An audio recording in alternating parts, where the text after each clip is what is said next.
I'm Old Sneelock. Welcome to another episode of Old Sneelock's Workshop. I just went down to Burgess Antiques yesterday and came home with a whole bunch of stuff. Hadn't been for a couple of weeks, kind of busy doing other things. And when I got there, there was a bunch of stuff that I liked. New stuff. It's the nature of antique stores, you know, it's kind of like flea markets. The stuff that you got today, they've only got one, and when that one's gone, they got to get something else. Just really cool to go look around. So anyways, I came home with a bunch of stuff. One of the things was a toolbox. I'm a sucker for toolboxes, especially if I can get it for 10 bucks. Can't beat the price, and the stuff inside is always kind of a treasure hunt. So I'll let you look over my shoulder while I open it up. This looks like a tackle box. I'm not sure. Could be tools, could be tackle. I don't need another tackle box and I don't need another toolbox, but it's always fun to get the stuff inside. Now this one's been beat up.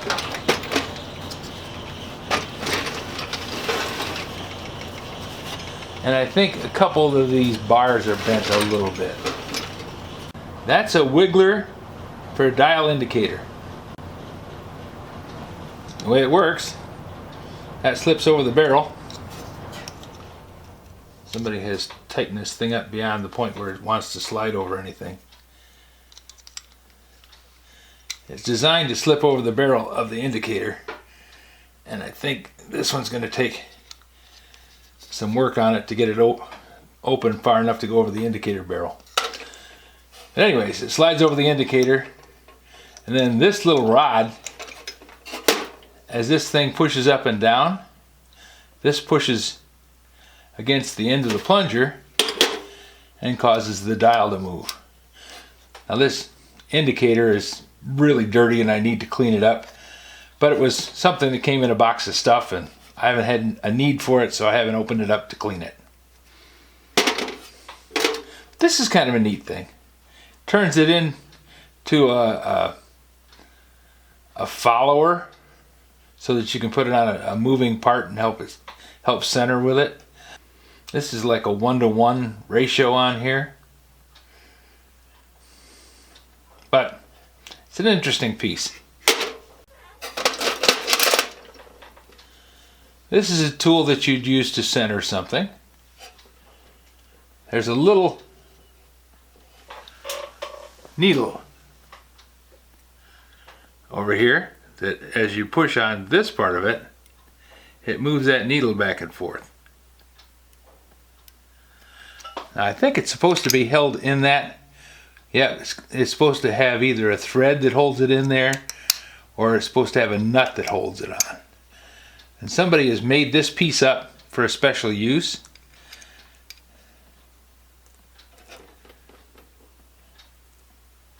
Kind of an interesting little piece.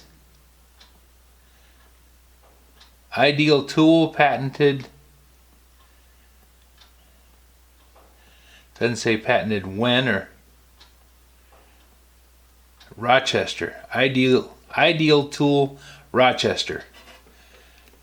Patented. I'm going to have to look this little guy up because that's kind of a neat idea. It's just a direct read. This moves a little system that multiplies the amount of movement so you can track a part.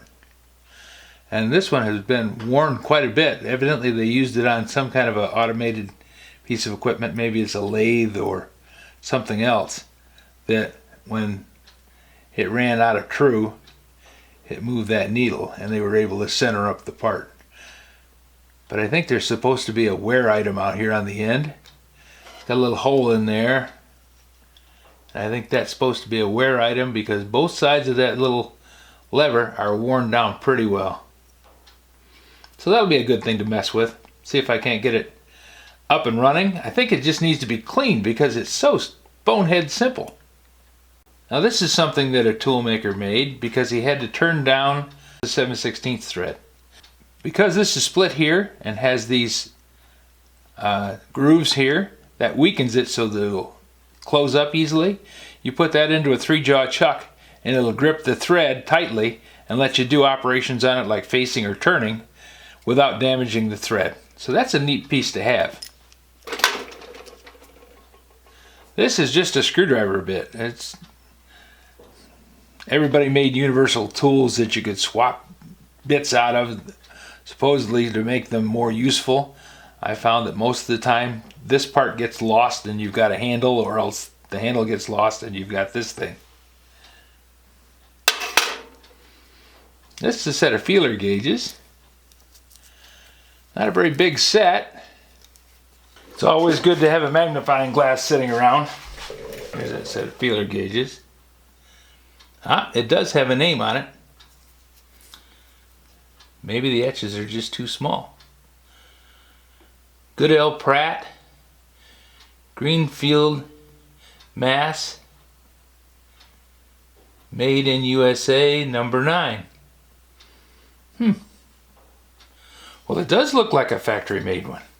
I wonder if I just can't see the numbers on the... No.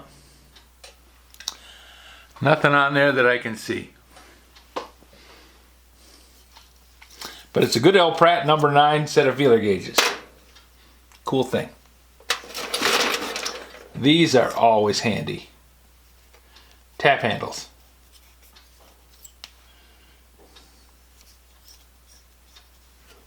This one's in good shape. Does it have a name on it? Yep. Union Tool Company. Orange, Massachusetts, USA. Union Tool Company. Neat.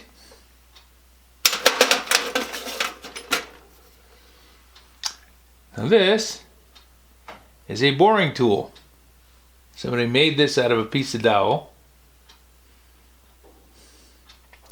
Hand ground. Cut the shape for a specific job. But these are handy for if you have a little bit of a hole that you want to go in and bore the sides of. A single point bore allows you to make a perfectly round hole, or a lot closer than you can with a drill bit. So you can go through, plunge it through with a drill bit, and then come back with this tool and clean up the sides. Something this small in diameter and ground back far enough to make a hole that deep, it's going to get a lot of spring to it, so you're going to have to take little fine cuts, but it still works. Made a few myself over the years. Here's another homemade one. Somebody made this from a piece of probably drill rod for a specific task. Nicely made. Could use a little bit more relief angle, I think, though. And this is a square tang drill bit.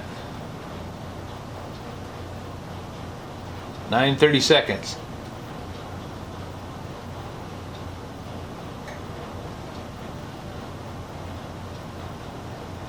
Probably has a name on the shank somewhere, but even under this magnifying glass I can't read it.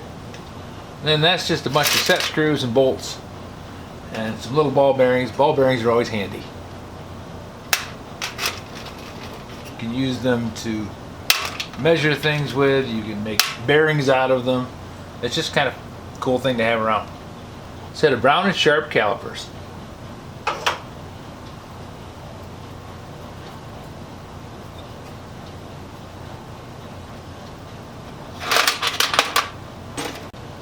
You set the caliper so that you get the right amount of feel, and that's just, it's different for everybody that uses them. You can say, okay, that is my master size that I want to go with.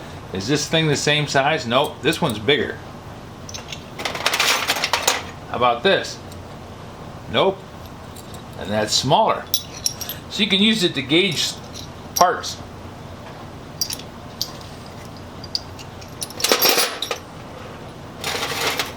Very cool thing to have. Rather sharp calipers will definitely go into the measurement tools drawer.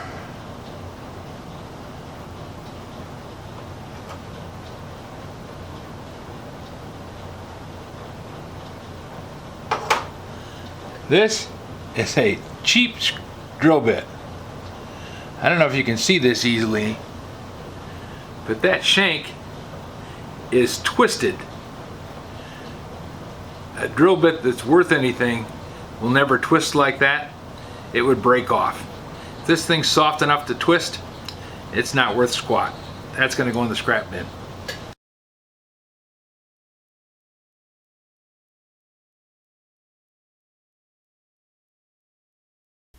So if you have any suggestions for a new video, questions about today's video, or any of the other videos on the channel, just drop a note in the comments below. You know I read them all. Thanks for watching. Time flies when you're having fun, but I seem to lose about 3/4 of you guys at the 10-minute mark. So I'm going to stop here and we'll come back to this tomorrow. And don't forget to click the like and subscribe button.